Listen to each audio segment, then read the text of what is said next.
अस्सलाम वालेकुम class matric. आज हमारा चैप्टर नंबर 16 का टॉपिक है कैपेसिटर। और कैपेसिटर बेसिकली आपके पास क्या है? कैपेसिटर बेसिकली आपके पास एक ऐसी डिवाइस होती है जो कि इलेक्ट्रिक चार्ज को स्टोर करने के काम आती है। ठीक है, वो इलेक्ट्रिकल एनर्जी या फिर इलेक्ट्रिक चार्ज को स्टोर कर लेती है। तो उस डिवाइस को क्या कहा जाता है? कैपेसिटर। ठीक है, a device which can store electric charge and electrical energy is called capacitor. आपके पास डायग्राम में सामने दो प्लेट्स आपको नजर आ रही हैं, दो रॉड्स हैं ए एंड बी, और एक जो है वो पॉजिटिव चार्ज है और बी जो है वो नेगेटिव चार्ज है।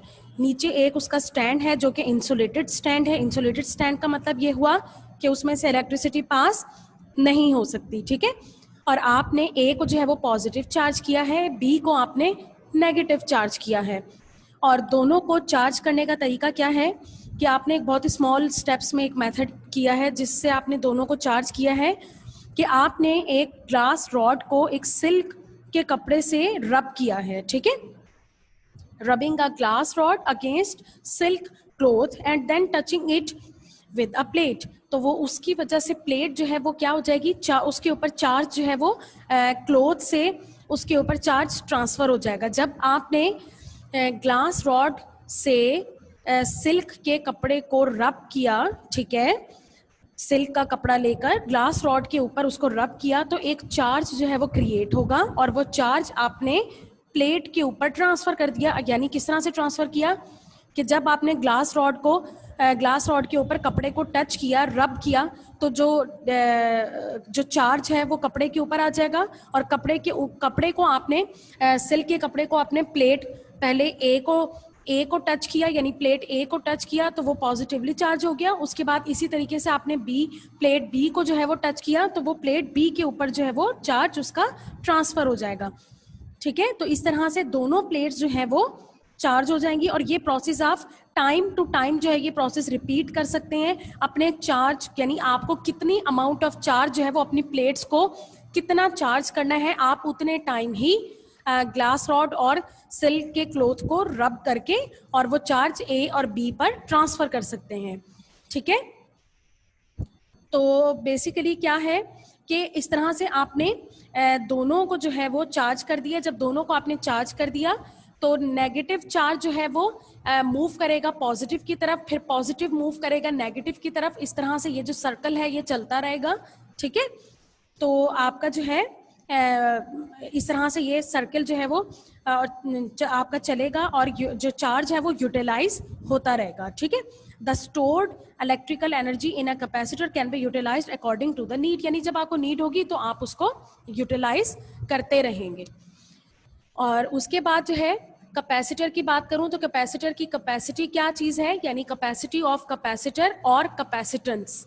यानी कैपेसिटेंस किसको कहते हैं या फिर कैपेसिटर की कैपेसिटी क्या होती है, यानी किसी भी कैपेसिटर में कितनी एबिलिटी है कि वो अपने अंदर चार्ज को स्टोर कर सके, वो उसकी कैपेसिटेंस कहलाती है या उसकी कैपेसिटी कहलाती है। ठीक है, और आपके पास चार्ज जो है वो किससे रिप्रेजेंट किया जाता है? स्मॉल क्यू से। और V आपके पास क्या है? V आपके पास वोल्टेज है। और वोल्टेज क्या चीज है? जो कि दोनों प्लेट्स, जो आपकी यहाँ पर प्लेट A और प्लेट B है, यानी पॉजिटिव चार्ज और नेगेटिव चार्ज के दरमियान जो डिफरेंस है वो आपका V है, और जो चार्ज है पॉजिटिव या नेगेटिव वो आपके पास Q है। ठीक है, तो वो चार्ज डायरेक्टली प्रोपोर्शनल है किसके? पोटेंशियल डिफरेंस के। और जब डायरेक्टली प्रोपोर्शनल का सिंबल यहाँ से रिमूव करेंगे तो कांस्टेंट आएगा और ये V एज इट इज रहेगा वोल्टेज आपका, और कांस्टेंट की जगह पे C आ जाएगा। Basically Q is equal to CV, ये आपके पास आ जाएगा। तो यहाँ से जो है वो आप C यानी कैपेसिटेंस की वैल्यू भी फाइंड आउट कर सकते हो कि C अगर आपको चाहिए होगा, बेसिकली ये C आपके पास क्या हो जाएगा? कैपेसिटेंस या फिर कैपेसिटी ऑफ अ कैपेसिटर। तो अगर आप इसको मैं C को यहीं रहने दूंगी तो आपके पास Q डिवाइडेड बाय V। ठीक है, तो ये आपके पास आ जाएगी कैपेसिटेंस ऑफ अ कैपेसिटर। ठीक है, तो यहां से आपको ये पता चल गया कि कैपेसिटर जो है वो क्या चीज है। ठीक है जी, नेक्स्ट हमारा टॉपिक है करंट। बेसिकली करंट जो है वो मैं आपको पहले भी समझा चुकी हूँ कि बेसिकली करंट आपके पास क्या है? Current is a flow of charge. ठीक है, पॉजिटिव और नेगेटिव चार्जेस का जो फ्लो है वो आपके पास क्या है, करंट। लेकिन बेसिकली करंट की जो अगर अकॉर्डिंग टू डेफिनेशन देखा जाए तो फ्लो ऑफ चार्ज पर टाइम इज कॉल्ड करंट, ठीक है। और चार्ज को आप किससे रिप्रेजेंट कर रहे हो, स्मॉल क्यू से, टाइम को किससे रिप्रेजेंट कर रहे हो, स्मॉल टी से, ठीक है। करंट आपके पास है कैपिटल आई, ठीक है। इसी तरह से नेक्स्ट टॉपिक आपके पास है रेजिस्टेंस। रेजिस्टेंस क्या चीज है, जैसे नाम से थोड़ा सा रिजेम्बलेंस है नाम आपके लिए, कि नाम से पता चल रहा है रेजिस्ट करना या बैरियर, ठीक है। तो रेजिस्टेंस का मतलब ये है कि आपको जिस तरह से बताया गया कि करंट आपके पास फ्लो ऑफ चार्ज है, तो अगर उसी फ्लो में मैं कोई बैरियर लगा दूं या कोई रेजिस्टेंस लगा दूं तो क्या होगा, is an opposition to the motion of free electrons. यानी फ्री इलेक्ट्रॉन्स जो हैं उनके मोशन को या उनकी ट्रैवलिंग को रोका जाए या कम किया जाए, तो वो आपके पास क्या है, रेजिस्टेंस है, ठीक है। एक आपके पास नेक्स्ट टॉपिक आपके पास है Ohm's law.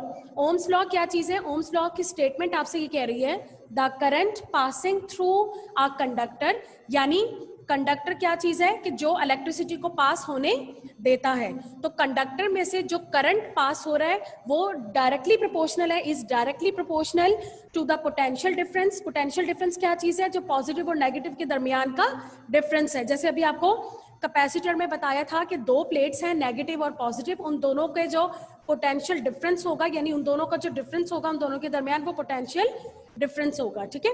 Provided the temperature and other physical condition of the conductor are kept constant, यानी कंडक्टर की जो दूसरी फिजिकल कंडीशंस है कि टेम्परेचर कितना होना चाहिए, या जो मेटल की प्लेट्स हैं वो किस तरह की होनी चाहिए, उनकी नेचर क्या है, वो अगर तमाम चीज़ों को कांस्टेंट रख दिया जाए तो ओम्स लॉ आपसे डायरेक्टली ये कह रहा है कि जो पोटेंशियल डिफरेंस है पॉजिटिव और नेगेटिव का, वो डायरेक्टली प्रोपोर्शनल है किसके, करंट के, ठीक है।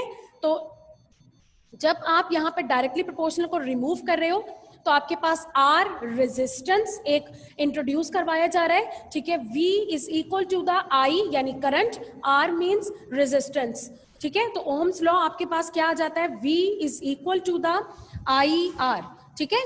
तो आपके पास है कि इस तरह से R आपके पास is a constant known as resistance of a conductor, ठीक है। R is a physical property of a conductor, ठीक है।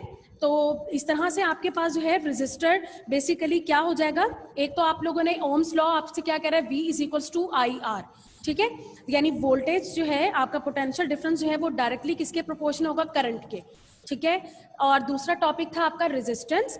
तो रेजिस्टर बेसिकली क्या है कि अगर कोई भी सर्किट है और सर्किट क्या चीज़ है, यानी जहां पर पॉजिटिव और नेगेटिव चार्ज का फ्लो हो रहा है और उसके दरमियान में या वहां पर मैं अगर रेजिस्टर लगा दूं, यानी कोई बैरियर लगा दूं कि आपका इलेक्ट्रिक करंट जो है वो पास ना हो पाए या कम पास हो, तो वो आपका रेजिस्टर कहलाएगा।